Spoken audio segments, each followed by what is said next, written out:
Hi, sociology students. Welcome back. This is Marx part 2. This time we're going to talk a little bit about this idea called ideology. In the last book, I should have shown you, this is Marx's book, Capital, and there's actually a little bit of controversy about Capital. Some people say that Marx had help. There's actually 3 volumes of this, so this is volume 1. It's a thick one. But there's 3 volumes. Marx wrote the first one. Most scholars agree that Marx wrote the first one all by himself, but that he probably got help with the second one. And the irony of that, and the reason that I brought that up today, is because the person who helped him write it was a factory owner. His name was Engels. So Marx, remember, he had this idea of class where there's owners and there's workers, and they're completely separate groups. And his buddy who helped him write a book about how these 2 separate classes exist was an owner. So one of these like crazy, weird paradoxes of history. And then volume 3, we know that Engels wrote that because Marx had passed by then. It's kind of just a little interesting trivia about Marx, but it also keys us into why we have to talk about ideology today. Because Marx had this idea, remember, that if he explained surplus value to people, remember, it was so unfair, it was so unjust, the owners are getting all of this money and they didn't even make anything, and Marx thought, oh, that really, is unfair. And he thought if he explained it to people, they would revolutionize, we would move past capitalism, and it would evolve into socialism and then communism. And he thought that what might be kind of slowing things down, what was stopping people from moving away from capitalism, was ideology. So ideology was like kind of a mask or something that like tricked you so that you didn't really see the reality of the situation. Now, the problem with that is it seems kind of muddy, right? Like when I think about the way that I understand capitalism, I don't like to think about like the things that are tricking me or the masks. I like to think that like I have a more active role. I'm not like a victim. I want to be active. I want to be trying to change things. And so I have for you another theory that maybe we could use that fleshes out this idea of ideology and explains it a little better. The other cool thing about this theory is we're going to use it throughout this semester.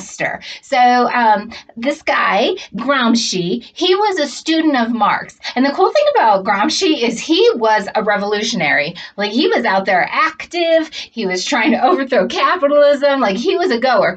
But he also had a really good body of theoretical literature that is mostly ignored. All of that being said, I forgot at the beginning, I was going to tell you that I am like breezing through a lot of scholarship. I'm trying to read it down into a few little quick discussions that we can have. But if all of this is interesting to you and you want to explore it more, there's a lot more to explore. You can take a whole class just on Marx. You can take whole classes on theory. So stay, if you're interested in this, stay with it and explore a little more because there's a lot more to explore. Okay, that being said, Gramsci. Gramsci has this cool theory, and it kind of explains this ideology thing a little better for us. So Gramsci said that society is made up of 3 parts. So the 3 parts are culture.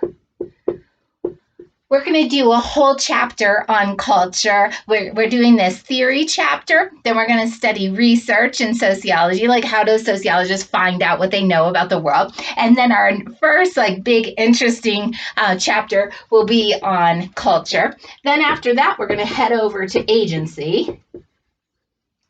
Agency, it sounds like a big fancy academic word, but agency is just your ability to do whatever you want, right? So like I have an ability to do whatever I want at any moment, right? Like I'm pretty calm and chill, well, mostly, but I could do whatever I want, right? Like I could throw this marker right at my screen. No, I'm not going to do that. I could eat a book. I could jump up and down. I can scream. I could do whatever. I have agency. That's agency, that like individualistic impulse, right? But we don't do that because of culture, right? Like sociology teachers who eat Karl Marx's books that's bad, right? Like, that's just weird. That's not normal. We will probably sanction somebody who makes a YouTube video to eat their Karl Marx. Right? Like, that's just weird. Now, another part of this is the last one is structure.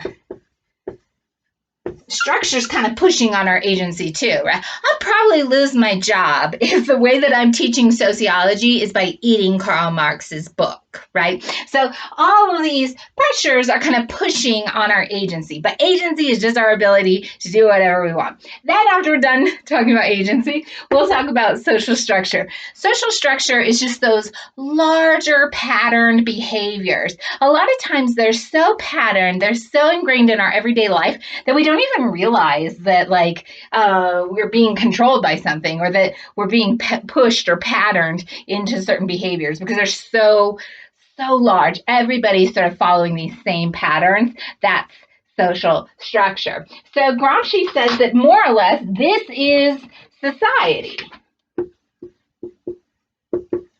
These three parts all kind of pushing on each other, because structure's pushing on culture, culture's pushing on structure. It's all kind of like this give and take thing that makes us live in the sort of society that we live on. Now, there's another cool concept that Gramsci has. It's called hegemony. That's another big fancy word, hegemony, right? But all hegemony is the coercive force of culture, right? So that's this kind of culture pushing on us to behave in certain ways. The classic example that I usually use is Star Wars. It's kind of ironic that I have a little Star Wars poster here, but I'm not actually a big fan of Star Wars. My family is. And so I'm not a big fan of Star Wars. But usually when I say that to people, like, oh, I don't like Star Wars, they're like, oh, like, shame on you.